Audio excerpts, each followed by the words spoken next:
जय महाराष्ट्र। देशाचे गृहमंत्री अमित शाह कोपरगावच्या दौऱ्यावरती उद्या सकाळी येत आहेत। त्यांच्यावर राज्याचे मुख्यमंत्री आणि दोन्ही उपमुख्यमंत्री हे देखील येणार आहेत।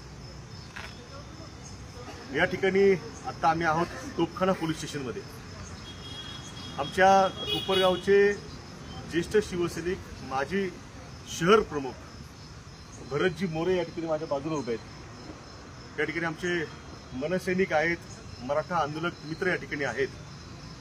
आज सकाळी कोपरगाव पोलिसांनी अचानकपणे मोरे साहेबांच्या दुकानावरती जात एलसीबी नगरचे जे काही त्या ठिकाणी पाठवलेले पोलीस होते त्यांनी त्यांना त्या ठिकाणी जाऊन ताब्यात घेतलं। बरं, ताब्यात घ्यायची पद्धत सुद्धा एवढी विचित्र होती की अचानक एक 20-25 पोलीस, त्या सगळ्या स्टेन गन्स आणि मोठा सगळा असा जसं काय की कुणीतरी अतिरेकी त्या ठिकाणी त्यांना सापडलाय आणि त्याला ते ताब्यात घेत आहेत। वातावरण सगळं तिथलं जे होतं ते फार इतर लोकांना भयभीत करणारं वातावरण त्या ठिकाणी होतं। उद्याचा दौरा जो आहे अमित शहांचा, तो दौरा जो आहे तो मध्ये एका खासगी कार्यक्रमासाठी ते जिल्ह्यात येत आहे। आपल्या सगळ्यांना कल्पना आहे की महाराष्ट्रामध्ये अतिवृष्टीनं त्या ठिकाणी शेतकरी राजा जो आहे तो त्या ठिकाणी उद्ध्वस्त झालेला आहे। त्याचा संसारच नाही तर अक्षरशः शेत जमीन त्याचं शेत वाहून गेलेलं आहे। हे न भरून निघणारं नुकसान आहे। त्याच्या डोळ्यात पाणी आहे। आमचे नेते आदरणीय उद्धव साहेब त्या ठिकाणी मराठवाड्यामध्ये शेतकऱ्याच्या बांधावरती गेले, त्याचे अश्रू पुसण्याचं काम त्या ठिकाणी केलं। सरकारकडे आम्ही त्या ठिकाणी मदत सातत्यानं मागतो की या सगळ्याच्यातनं शेतकऱ्याला तुम्ही मदत पोहोचवा। त्या ठिकाणी उद्धव साहेब याला मुख्यमंत्री झाले त्याला त्यांनी शेतकऱ्यांची कर्जमाफीचा जो शब्द दिला होता तो सत्तेत आलेला तात्काळ पूर्ण केला। मात्र अमित शहा जे उद्या येत आहेत कोपरगावमध्ये ते त्या ठिकाणी जनतेच्या प्रश्नावरती सातत्यानं आंदोलन करणाऱ्या आमच्या भरत मोरे आणि अन्य सहकाऱ्यांवरती त्या ठिकाणी एखाद्या हिटलरप्रमाणे त्या ठिकाणी तुटून पडलेत। या देशामध्ये कायद्याचं राज्य उरलं आहे की नाही? यांचं संविधान जे आहे ते डॉक्टर बाबासाहेब आंबेडकरांनी दिलेलं संविधान आहे की अन्य कुठलं वेगळं संविधान आहे? ते आवाज का दाबतायत? आणखी धक्कादायक बाब म्हणजे ज्याला भरत भाऊंना आणि बाकीच्यांना ताब्यात घेतलं पोलिसांनी, साधी नोटीस सुद्धा इश्यू केली नाही। बरं, त्यांनी असा कुठला इशाराही दिला नव्हता की आम्ही उद्या अमुक करू तमुक करू। असं नसताना सुद्धा त्या ठिकाणी त्यांना जायचं आणि थेट ताब्यात घ्यायचं। ही कारवाई जी आहे ही कारवाई बेकायदेशीर त्या ठिकाणी आहे। त्यांना ताब्यात घेतल्यानंतर कोपरगाव पोलीस स्टेशनला नेलं गेलं। कोपरगाव पोलीस स्टेशनमध्ये त्या ठिकाणी त्यांची मेडिकल सुद्धा केली गेली नाही। दिवसभर त्यांना त्या ठिकाणी ना पाणी विचारलं ना चहा विचारला, त्यांना जेवण सुद्धा दिलं नाही। अशा पद्धतीने जर सरकार अतिरेक्यांप्रमाणे वागणूक जर त्या ठिकाणी शिवसैनिकांना देणार असेल, मनसैनिकांना देणार असेल तर मला अमित शहांना आणि या राज्यातल्या फडणवीसांच्या सरकारला सांगायचं आहे की तुमची ही हिटलरशाही जी आहे ती हिटलरशाही ही महाराष्ट्राची जी जनता आहे ती खपून घेणार। ही लोकशाही आहे। लोकशाहीमध्ये आपलं मत व्यक्त करण्याचा अधिकार हा प्रत्येकाला आहे। अशा पद्धतीने जर तुम्ही आवाज दाबू पाहत असाल शिवसैनिकांचा तर हे शिवसैनिक शांत बसणारे नाहीत।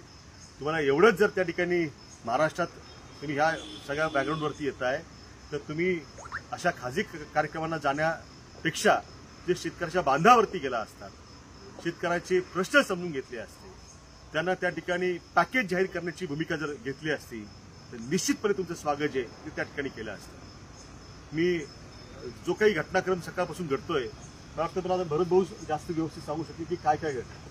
म्हणजे आता इथं तोपखाना पोलीस स्टेशन नगर शहरामध्ये त्यांना आणलेलं आहे आणि अजूनही त्यांना कोणताही कागद तुम्हाला दिला की कागद? काहीच नाही, नोटीस नाही, मेडिकल सुद्धा नाही केलं। जेव्हा तुम्ही विचारलं काहीच विषय नाही। ही परिस्थिती अधिकारी विचारतात आम्हाला इथं आल्यानंतर उद्या आपलं सगळंच आता किरण भाऊंनी सगळं सांगितलं। उद्या देशाचे गृहमंत्री अमित शहा आणि आपले महाराष्ट्राचे लाडके मुख्यमंत्री उद्या कोपरगाव शहरात येत आहेत। 2 उपमुख्यमंत्री कोपरगाव शहरात येत आहेत। खासगीमध्ये त्यांचा कार्यक्रम आहे। आम्ही कुठल्याही प्रकारचं निवेदन दिलं नाही, कुठल्या प्रकारचं आम्ही काही इशारा दिला नाही। असं नसताना सुद्धा अतिशय म्हणजे ही भाजपाची हिटलरशाही झाली, त्यांची हुकुमशाही झाली। त्यांनी अशा पद्धतीने आमच्यावर रेड मारली। जसं आम्ही 2 नंबरचा धंदा करतो किंवा खूप मोठा गुन्हेगार आहे, दरोडेखोर आहे, अशा पद्धतीने अहिल्यानगरचे एनसीबीचे लोक आले तर अशा पद्धतीने कोपरगाव पोलीस स्टेशनला नेऊन उभं केलं. कुठली तरी नोटीस तर त्यांनी द्यायला पाहिजे होती, पण ठीक आहे, ते तर त्यांनी बेकायदेशीर केलं.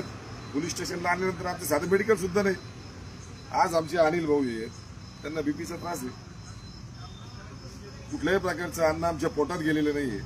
जर त्यांना काही त्रास झाला त्याची जबाबदारी घेणार कोण? मग आम्ही लोकशाही मार्गाने जर आम्ही सामाजिक उपक्रम जर राबवत असेल, त्यातून जर समाज प्रबोधन होत असेल, समाज हिताच्या काही गोष्टी होत असतील, तसं नगर मनमाड हायवेचा विषय बऱ्याच वर्षापासून खड्डे पडले, हजारो बळी त्या ठिकाणी गेले. आम्ही बऱ्याच वर्षापासून त्या ठिकाणी आंदोलन करतो. कुंदाबा फाटा असेल, शिर्डीमध्ये आम्ही आंदोलन करतो, सावळी फाट्यावर आम्ही आंदोलन करतो. आम्ही मनमाडच्या त्या पुलावर सुद्धा आंदोलन केलंय. का बाबा हो, इतके वर्ष होऊन गेलेत, अनेक जणांच्या सत्ता येतात जातात, पण मग ते खड्डे बुजवणं असू द्या, किमान मुरुम टाकून ते खड्डे जरी तुम्ही पॅक केले तर किमान पावसाळ्याच्या वेळेस अपघात होणार नाही. खड्डे लक्षात येत नाही, मोटरसायकलीवर अक्षरशः मोटरसायकल घेऊन त्या खड्ड्यात जातो. किती वाईट परिस्थिती. मग आम्ही लोकशाही पद्धतीने जर रस्त्यासाठी मागणी केली तर आमच्या घरच्यांसाठी तुला आमच्या घरचे जाणार घेत रस्त्यावर. जर आज अतिवृष्टी झाली, आज शेतकऱ्याच्या शेतात पाणी घुसलं, त्याचा मका, ऊस, सोयाबीन सगळे पिकं त्याची सडली आहेत, अजूनही पाणी बाहेर निघायला तयार नाही. पाणी बाहेर जाण्यासाठी मार्गच मिळत नाहीये. असं असताना तुम्ही खासगीमध्ये कार्यक्रमाच्या उद्घाटनासाठी येतात, मग तुम्ही त्या शेतकऱ्याच्या दारावर का जात नाही? त्याच्या डोक्यावरचं छप्पर गेलंय, कपड्यांशी तो बाहेर पडलाय. आज त्याच्या पोटात अन्न जाण्यासाठी डब्यामध्ये काही धान्य सुद्धा शिल्लक नाहीये. मग असं असताना तुम्ही खासगीत कार्यक्रम का करतात? मग तुम्ही शेतकऱ्याच्या बांधावर का गेले नाही तालुक्यात? का तुम्ही तो कार्यक्रम तुम्ही आमच्या कोपरगाव शहरात आंबेडकर मैदानावर तुम्ही ठेवला नाही? त्या ठिकाणी शेतकरी आले असते, शेतकऱ्यांनी तुम्हाला प्रश्न विचारले असते, त्या ठिकाणी उत्तर देणं तुम्हाला भाग होतं. मग तुम्ही हेलिकॉप्टरने येणार, हेलिकॉप्टरने तुम्हाला खड्डे दिसणार नाही. आम्ही शाह साहेब कोपरगाव पोलीस स्टेशनचं उद्घाटन करा, ही आमची मागणी बऱ्याच दिवसापासून, बऱ्याच वर्षापासून. नवीन बिल्डिंग बांधून पडली, अनेक वेळा कोपरगाव शहरामध्ये कार्यक्रम झाले. उपमुख्यमंत्री अजितदादा पवार अनेक वेळा येऊन गेलेत, मुख्यमंत्री साहेब अनेक वेळा येऊन गेलेत. ज्यांनी शिवसेनेशी गद्दारी केली, एकनाथ शिंदे साहेब आपण शिर्डीमध्ये कित्येक वेळा येऊन गेलात. का तुम्हाला कोपरगाव शहरामध्ये येऊन तुम्हाला ग्रामीण पोलीस स्टेशनच्या इमारतीचं उद्घाटन करूशी वाटलं नाही?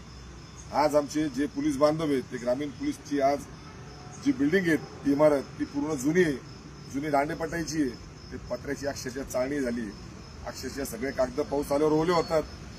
मग त्या ठिकाणी जर अचानक ती बिल्डिंग कोसळली तर आमचे त्यात विनाकारण पोलीस बांधव मारले जातील. आमच्या पोलीस भगिनी सुद्धा काम करतात, हातात मुठीत जीव घेऊन काम करतात. मग असं असताना नवीन इमारतीचं काम का होत नाही? आमची तीच रास्त मागणी होती. आज कोपरगाव शहरात अतिक्रमण निघालं, अनेक जण विस्थापित, हजारो जण विस्थापित झालेत. मग त्यांना प्रस्थापित करण्यासाठी त्या बिल्डिंगमध्ये किमान वडापावची गाडी तर लावू द्या आम्हाला. किमान लोकांना धंदे तर करता येईल त्या पोलिसाच्या इमारतीमध्ये. न पोलीस तिथं सुरक्षित राहू शकत, न कोपरगावचा नागरिक त्या ठिकाणी सुरक्षित राहू शकत. मग कोपरगावमध्ये एवढे केंद्रीय मंत्री आणतात तुम्ही. मी राजकीय नेत्यांना सुद्धा सांगतो, बाबा तुम्ही भले कार्यक्रम करा, भले तुमच्या कमाईमध्ये अजून भर पडू द्या, पण हा माझ्या तालुक्याचा बळीराजा, माझ्या तालुक्याचा नागरिक आज पावसामध्ये तो पिचलाय, त्याच्या घरात पाणी गेलं, ते अजून बाहेर निघालं नाही. एवढे मोठे नेते आणण्यापेक्षा तुम्ही त्याच्या दारावर जाणं गरजेचं आहे. किती वेळा आम्ही अशा मागण्या करायच्या? आमच्या मागण्या ह्या लोकशाही पद्धतीनं होत्या. लोकशाही पद्धतीनं आम्ही मागणी केली असता आम्हाला अशा पद्धतीनं एका अतिरेक्यासारखं आम्हाला पोलीस स्टेशनला आणलं, तर कोपरगाव दिवसभर ठेवलं. आता अहिल्यानगरमध्ये तो कारा या ठिकाणी आणलं.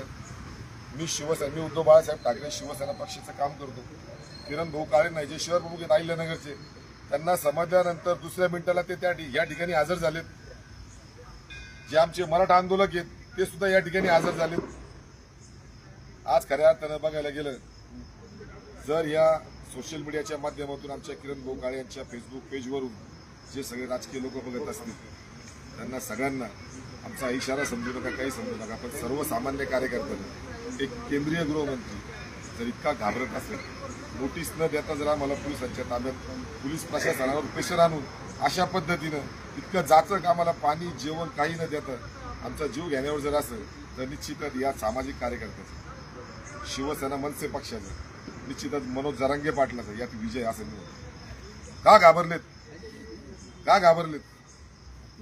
तुम्ही सगळ्यात महत्वाचं, तुम्ही सत्ताधारी, तुम्ही फक्त हुकुमशाही हिटलरशाही करतायत. नक्कीच आता येत्या काळामध्ये तुमची हुकुमशाही हिटलरशाही सर्वसामान्य माणूस, सर्वसामान्य कार्यकर्ता हे तुम्हाला आता गाडल्याशिवाय राहणार नाही.